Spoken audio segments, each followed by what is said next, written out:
Hai kalian para pejuang perasaan, bagaimana perjuangan kalian menghadapi keadaan?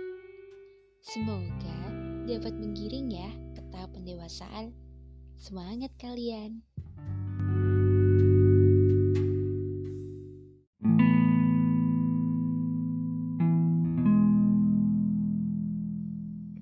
Hai kalian semua, para pendengar podcast pejuang perasaan.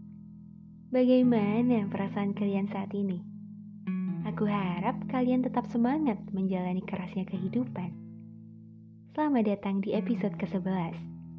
Kali ini, aku akan kembali membawakan sebuah cerita perasaan yang dikirimkan oleh seseorang dengan judul Hargai Selagi Ada.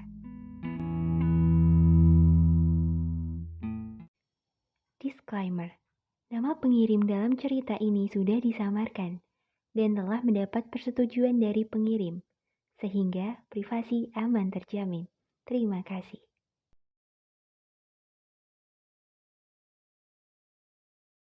Saat itu, Hans masih duduk di bangku SMP kelas 2, tepatnya di akhir semester.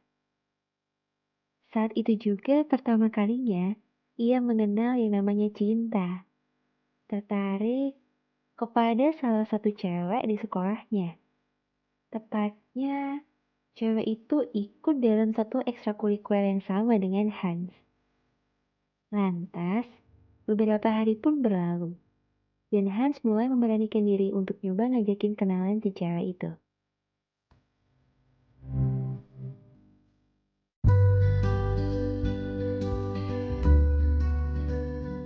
Mereka berdua saling berkenalan, sampai bertukar nomor kontak masing-masing. Akhirnya 2 minggu pun berlalu.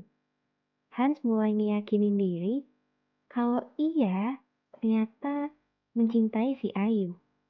Iya, cewek itu bernama Ayu. Setelah Hans mengutarakan cintanya, ternyata harapannya tidak sia-sia. Ayu menerimanya dengan senang hati. Hari-hari pun berlalu. Hans selalu nganterin Ayu ke sekolah, sampai hangout bareng. Hingga tepatnya 2 bulan sebelum kelulusan, tiba-tiba ada kabar buruk dari temennya. Hans pun ikut bertanya-tanya apa yang terjadi. Temannya memberitahu Hans kalau kemarin itu ia melihat si Ayu sedang berduaan dengan cowok lain. Hans sontak kaget dan nyaris gak percaya dong.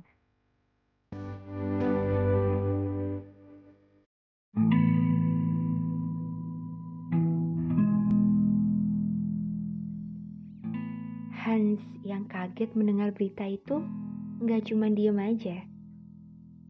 Ia merencanakan suatu ide. Jadi, selepas dia pulang, ia akan bersembunyi di kantin untuk mengawasi pergerakan si Ayu. Ya, untuk membuktikan perkataannya teman tadi benar apa enggak sih? Dan ternyata benar. Hans ngeliat kalau si Ayu lagi duduk sampingan sama cowok lain.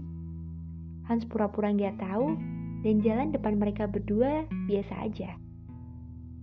Tapi keduanya, si Ayu dan teman cowoknya, sontak kaget dan langsung bubar keduanya. Ayu nyoba ngejar dan nyoba jelasin ke Hans apa yang sebenarnya terjadi. Tapi Hans nggak gubris dan langsung balik pulang. Sesampainya di rumah, Hans nangis dan Ayu masih nyoba berusaha jelasin apa yang sebenarnya terjadi waktu tadi. Hingga larut malam, Hans mulai dengerin penjelasan dari Ayu, tapi ia ingin Ayu untuk memilih, untuk memprioritaskan temannya tadi atau tetap stay bersama Hans.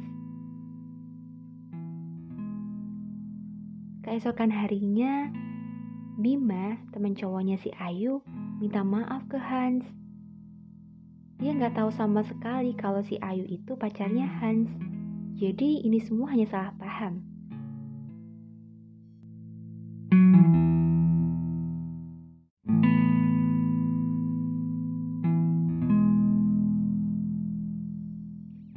kejadian itu, Hans akhirnya mulai ngenalin Ayu ke teman-temannya kalau si Ayu adalah pacarnya. Begitu juga dengan si Ayu. Ia mengenalkan Hans ke teman-temannya bahwa dia adalah pacarnya. Namun waktu berlalu dengan begitu cepat. Sampai akhirnya mereka lulus SMP dan ternyata keduanya dipisahkan oleh keadaan. Hans yang saat itu meneruskan pendidikannya ke SMA, sedangkan si Ayu meneruskan ke SMK. Hubungan mereka masih seperti biasanya, berjalan baik layaknya. Hingga 1 tahun berada di jenjang SMA, Hans mulai overthinking dan ngerasa hubungan mereka mulai merenggang. Apa mungkin karena mereka tidak pernah bertemu lagi atau jarang bertemu, dan itu yang menimbulkan si Hans banyak overthinking. Jangan-jangan si Ayu punya yang baru? Jadi frekuensi ngobrol mereka, komunikasi mereka, udah sangat jarang. Hans mulai berpikir bahwasanya ada sesuatu yang tidak beres di antara Ayu dan dengannya.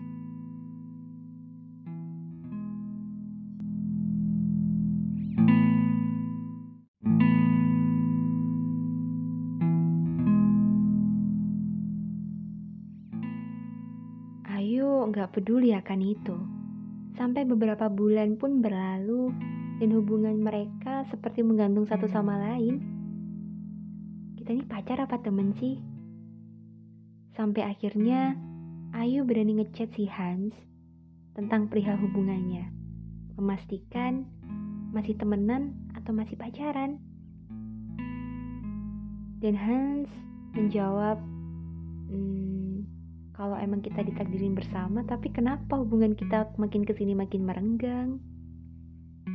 Tapi Ayu masih sayang ternyata sama Hans. Sampai sebulan kemudian, Hans menelusuri sosial media milik Ayu. Dan ternyata, kagetnya si Ayu memposting fotonya dengan cowok lain. Alias si Ayu udah punya pasangan baru, tanpa sepengetahuan Hans. Padahal, status hubungan mereka ini masih sama-sama pacaran, masih menggantung satu sama lain. Hans juga udah deket sama keluarga si Ayu. Akhirnya Hans yang pasrah cuman bisa ngucapin selamat dalam hatinya.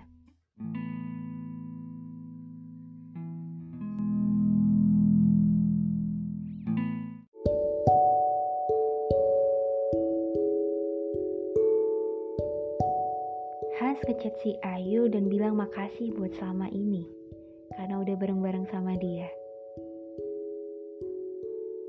Lalu Hans punya inisiatif untuk message pacarnya Ayu yang baru dengan isi pesan, tolong jaga dia, jangan sampai dia menangis, jangan sampai dia kelelahan, jangan sakiti dia adalah orang yang baik, katanya. Lalu Hans mulai ngerasa ada yang gak beres sama firasatnya saat ini.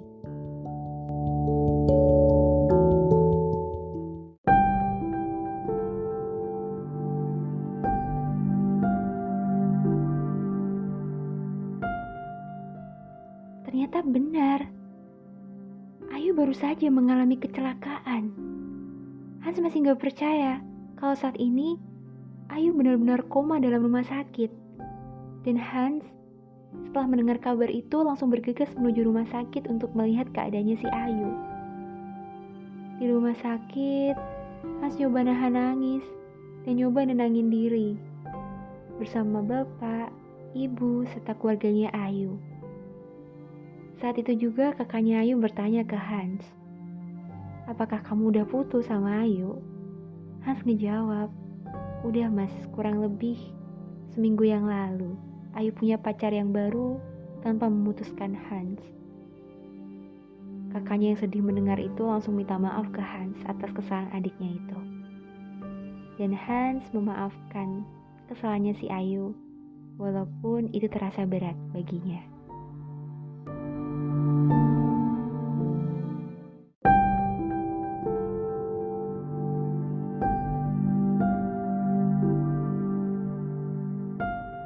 demi hari berlalu. Hans menemani Ayu di rumah sakit. Hans juga sering membacakan Ayu ayat-ayat Al-Quran.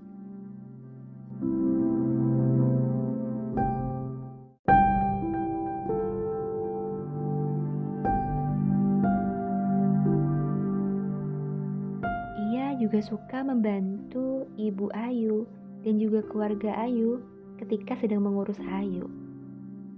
Nah, waktu itu Hans ingin berpamitan pulang dan kebetulan ia mendengar kabar bahwa ayahnya juga sedang sakit di rumah.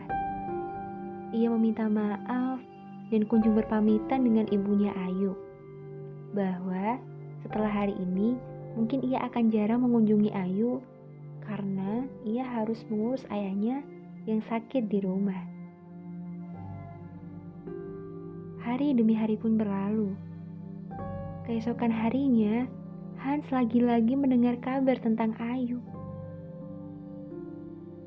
Ia mendengar kabar bahwa Ayu telah tiada. Iya, Ayu meninggal tepat setelah 1 bulan mengalami koma. Seketika, Hans langsung mati rasa. Semenjak itu, Hans gak bisa ngerasain ngantuk, lapar, atau emosi. Bahkan untuk menangis pun Hans merasa hampa. Hans mulai melupakan perlahan hingga tiap malam ia bermimpi tentang Ayu. Tapi pada akhirnya Hans mulai terbiasa mengalami emosi tanpa ekspresi.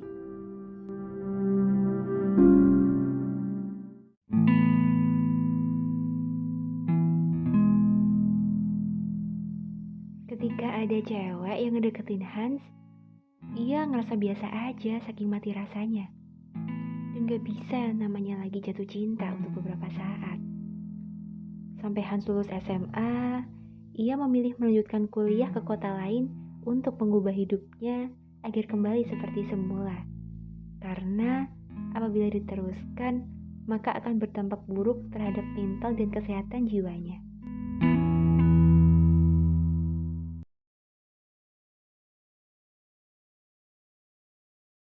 Akhirnya, Hans mulai berobat ke psikiater atau dokter jiwa selama kurang lebih 1 tahun.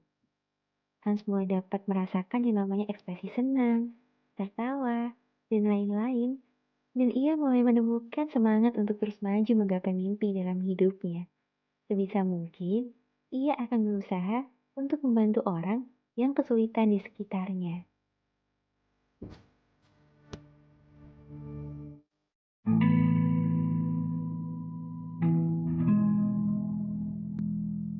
Pesan dari Hans, hal yang paling berharga di dunia ini adalah waktu. Karena dengan waktu, kamu bisa melakukan segala hal dan kegiatan yang belum tentu lagi bisa dilakukan. Orang yang menyisihkan waktu hanya untuk bersamamu, berarti dia orang yang sangat menghargaimu. Menghargai orang, tiada batas waktunya. Dan kamu akan merasa kecewa dan kehilangan ketika seseorang yang kamu sayangi telah tiada. Hargailah selagi ada, bersyukurlah ketika bersamanya, karena sejatinya cinta terbentuk seiring waktu yang dihabiskan bersama.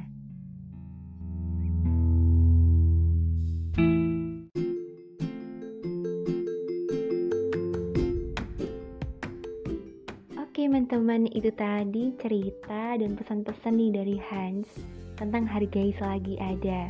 Jadi kalian jangan galau-galau lagi ya. Kalian harus move on nih yang masih gagal move on kan. Dan kalian masih punya banyak mimpi yang perlu diraih di luar sana. Semangat selalu, and see you on the next podcast. Thank you.